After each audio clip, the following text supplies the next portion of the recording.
I don't sign up to the whole, let's get someone in January. There's no point. Mid-season, like, we may as well save resources, save money, go in big in summer. There'll be more players available in the summer. So, question for both of you then. So, strong rumours in the Everton camp that Dominic Calvert-Lewin will be on his way in January, with Arsenal apparently having a pre-contract potential agreement with him. It's going to be between them and Man United. They've been sniffing around for a long time. What's your thoughts if that was sort of to happen? Obviously, he's going to be available at kind of a bargain fee because he's only got 6 months left on his contract. He's not firing for Everton this season. That doesn't really mean anything. We don't put crosses into the box. We don't.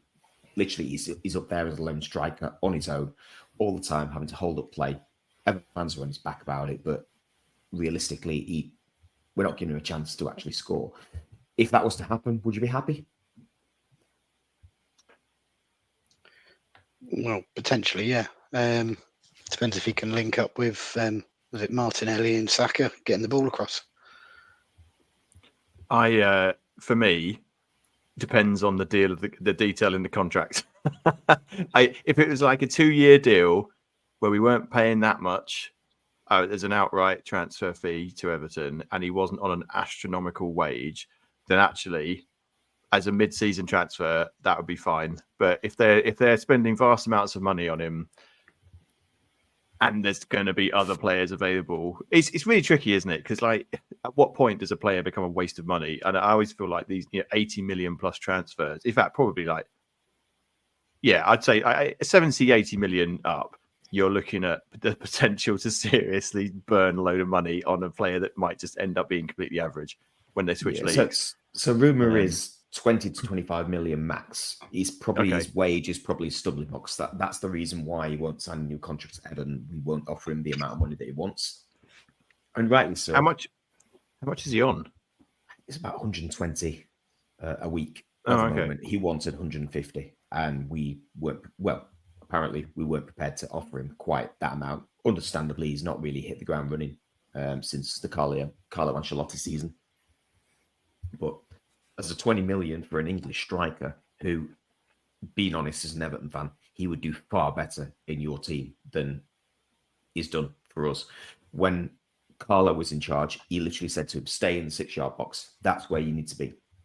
He got his best return because he was where he needed to be every time. The only times we ever get crosses into the box is when there's nobody else around because he's held the ball up and laid somebody else in to put the ball in. So he's not where he needs to be. That's on our tactics. I personally think for a team like Arsenal who are crying out for a proper number 9, he'd actually be a brilliant fit. And I'll be gutted if he goes. But I'd rather him go to Arsenal than go to a Man United or a Liverpool, or God forbid he goes to Liverpool. Jesus Christ. But yeah, I think he'd actually probably fit in at Arsenal with a team that actually puts the ball in the box. If he's in the right place for 20, 25 million, that's kind of a steal for an English striker. Is he still on the England squad?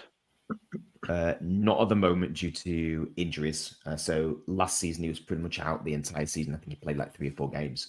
Sean Dyche has got him back to fitness, but he's not scoring to get into the England squad because he's not getting the service.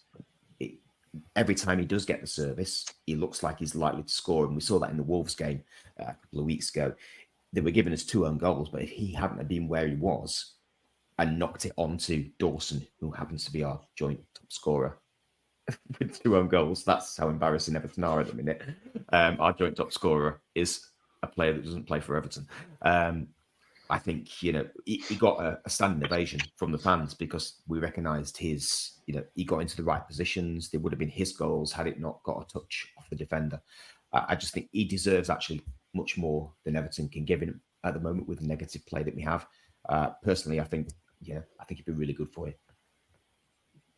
Well, it'd be interesting, won't it, to see. I mean, the thing that reassures me is that if Arsenal are legitimately in for him, the one thing we are good at the moment is doing our due diligence and actually, they do a lot of research into players. They're not knee jerk like certain other West London clubs that play in blue might be. But we are, they'll have him because he'll fit the profile of the club and the psychological profile and the skills. So I mean, Yeah, I mean, probably be the same line as like Trossard. Trossard only cost about 20-25 mil, I think. And I remember thinking, so because that was when we were trying to get that Ukrainian guy. Can't remember his name. Went to Chelsea in the end. Mudryk. Mudryk, And Chelsea ended up paying 70-80 million for him, and we got Trossard for 20. And Trossard just was just fantastic. So part of me does think actually you should be looking at these players that are possibly, stars for, not disrespecting Everton, but like teams that are lower down the league, as and taking them to the next level rather than maybe buying the most expensive striker that money can buy, which to be honest in the summer probably will be Gyökeres. But it's about it, isn't it? It's about getting the best out of the players and making sure that you play to their strengths, and that's something we don't do. We all know Sean Dyche's tactics are a little bit. It's all about defending, as we saw at the weekend. We literally parked the bus for 90 plus minutes, and fair enough, Arsenal were at the best in that game. But that's where we're at our best. We had, I think it was one shot the entire game, and it wasn't on target. And Dominic Calvert-Lewin played, 60 plus minutes, and literally never got a sniff because the ball was never played up to him. He sat up there on his own. No striker can actually feed off that, trying to hold up play and get other people in there. I genuinely would be gutted if he goes, because I think we've built him. He's shown as well, under Carlo Ancelotti, that he can play well and he can score goals. Best season he's ever had. And then he got his injury, and we just don't play to his strengths. So I think it would be, a good signing for Arsenal if they do. And to be fair, I'd be quite happy if he went there. Gutted he'd leave, obviously, but obviously Arteta, ex-Everton, I think you'd probably get the best out of him.